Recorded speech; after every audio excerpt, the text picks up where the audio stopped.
Halo semuanya, selamat datang kembali di channel Ajeng Septin. Baik, di video kali ini aku mau bahas hal apa aja sih yang bisa menyebabkan peserta PPPK didiskualifikasi. Sehingga teman-teman pastikan menjauhi hal-hal ini supaya tidak mendapatkan resiko diskualifikasi atau dinyatakan tidak boleh ikut seleksi. Oke, langsung saja simak penjelasannya berikut ini. Yang pertama, ketidaksesuaian antara peserta yang datang dengan foto yang diunggah untuk pendaftaran. Nah, apabila teman-teman sekedar menggunakan efek seperti Remini dan lain sebagainya, itu kan masih ada kemiripan ya. Tetapi kalau misalkan beda orang karena menggunakan joki misalnya, itu maka tidak diperkenankan untuk masuk ke ruang tes, dan bahkan jika terbukti berbeda orangnya karena teman-teman menggunakan joki misalnya, itu akan didiskualifikasi, tidak boleh mengikuti seleksi dan langsung gugur.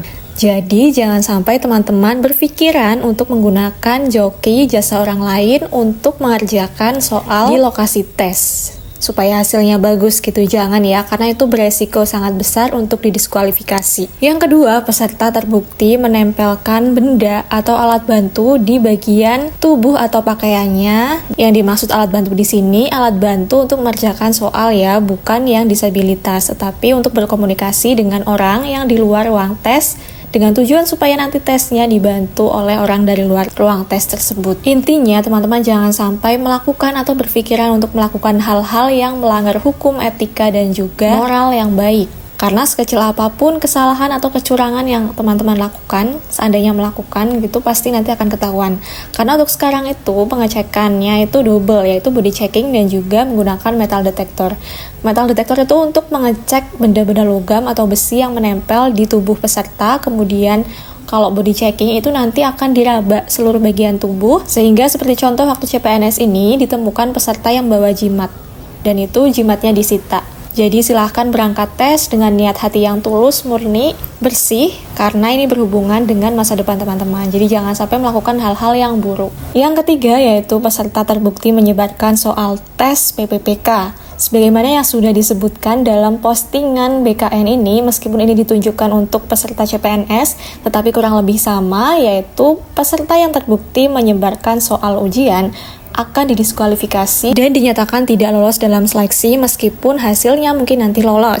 Selain itu, untuk diri teman-teman itu juga cukup merugikan ya, karena dengan menyebarkan tipe soal bahkan orang lain yang belum tes jadi belajar. Sementara tadi teman-teman mengerjakannya itu hanya sepengetahuan teman-teman saat itu.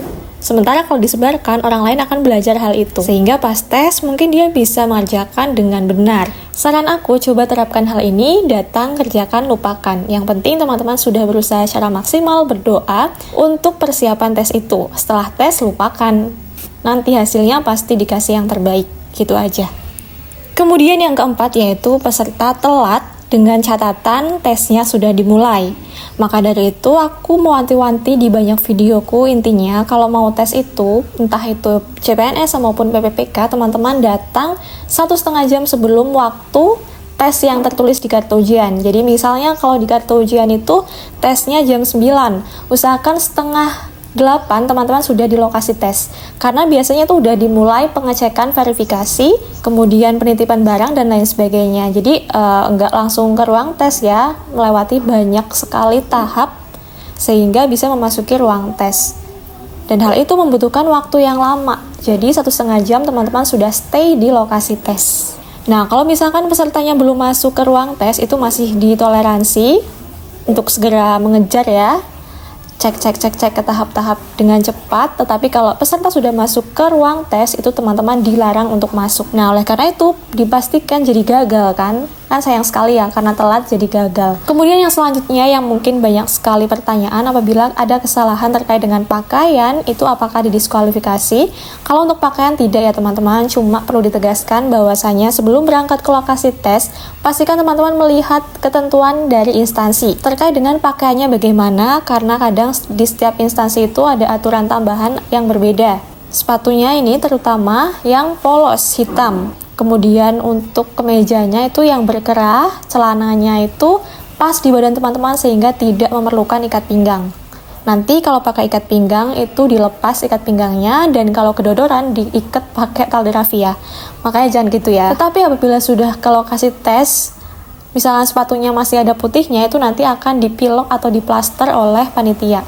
Jadi kalau terkait dengan pakaian, lihat baik-baik dari ketentuan instansi. Apabila memang sudah melihat tapi tidak teliti, kalau kasih tas nanti mungkin akan dipinjemin dari panitia. Cuma hal itu jangan sampai terjadi ya, dilihat dulu baik-baik bagaimana ketentuannya.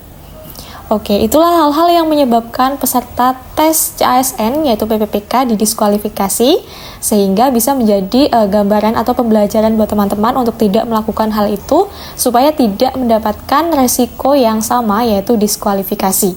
Semoga video ini bermanfaat dan sampai jumpa di videoku yang selanjutnya.